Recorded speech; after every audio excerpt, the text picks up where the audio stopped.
ত্রয়োদশ জাতীয় সংসদ নির্বাচনের দিনক্ষণ চূড়ান্ত হলেও নির্বাচন পদ্ধতি নিয়ে রাজনীতিতে বিতর্ক বাড়ছে।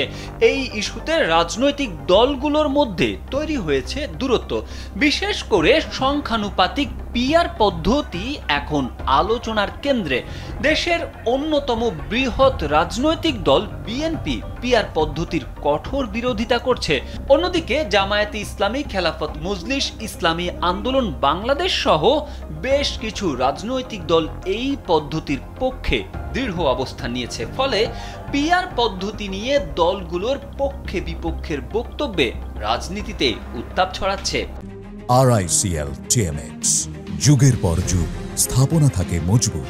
নির্বাচন কমিশনের তথ্য অনুযায়ী দেশে নিবন্ধিত রাজনৈতিক দলের সংখ্যা ৫৫টি। এর মধ্যে বিভিন্ন কারণে ৪টি দলের নিবন্ধন বাতিল রয়েছে এবং আওয়ামী লীগের নিবন্ধন স্থগিত রয়েছে। ফলে ৫০টি নিবন্ধিত রাজনৈতিক দলের মধ্যে ২৮টি দল পিআর পদ্ধতির নির্বাচনের পক্ষে।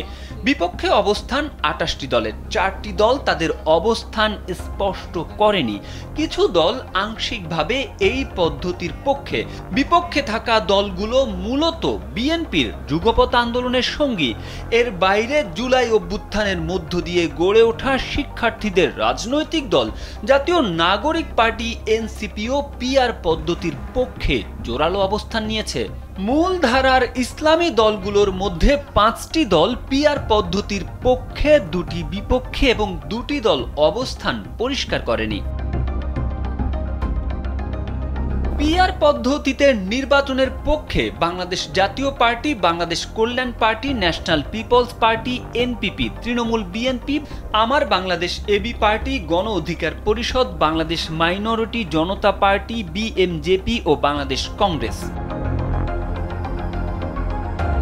অন্যদিকে বিদ্যমান নির্বাচন ব্যবস্থার পক্ষে রয়েছে Bangladesh Jatiyatabadi Dal BNP, LDP, JSD, Bangladesh JASAD, Bangladesh Jatiya party BJP, Bangladesh Muslim league Gonoforum, Bangladesh national Awami party NAP, বাংলাদেশের Biplobi workers party, Bangladesh Muslim league Jatiyatabadi Gonotantrik Andolon NDM, Bangladesh Jatiyatabadi আন্দোলন BNM, Bangladesh supreme party BSP, নাগরিক ঐক্য এবং গণসংহতি আন্দোলন।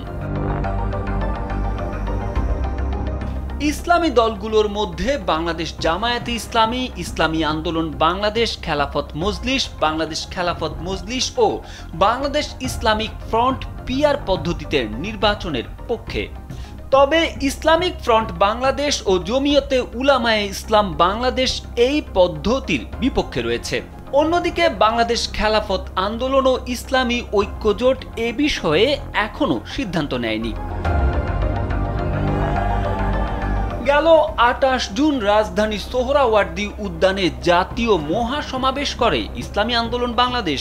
সেখানে ত্রয়োদশ জাতীয় সংসদ নির্বাচন পিআর পদ্ধতিতে করার দাবিটি বেশ জোরালোভাবে তুলে ধরেন বিভিন্ন দলের নেতারা। সেদিন ডান ব্লকের 10টি রাজনৈতিক দল এক মঞ্চে উঠে পিআর পদ্ধতির ব্যাপারে দাবি তুলে ধরে। এমনকি নেতারা বলেন, পিআর পদ্ধতি না হলে বাংলাদেশে কোনো নির্বাচন করতে দেওয়া হবে না। পিআর পদ্ধতি নিয়ে ওই মঞ্চ থেকে দাবির পর বিএনপি পাল্টা প্রতিক্রিয়া দেখিয়েছে। ওই দিনই বিএনপির স্থায়ী কমিটির সদস্য মির্জা আব্বাস বলেছেন, এ সমস্ত কুপরামর্শ নিয়ে এই দেশ ও জাতিকে ধ্বংস করার জন্য একদল লোক আজকে মাঠে নেমেছে। তারেক আহমেদ, কালবেলা।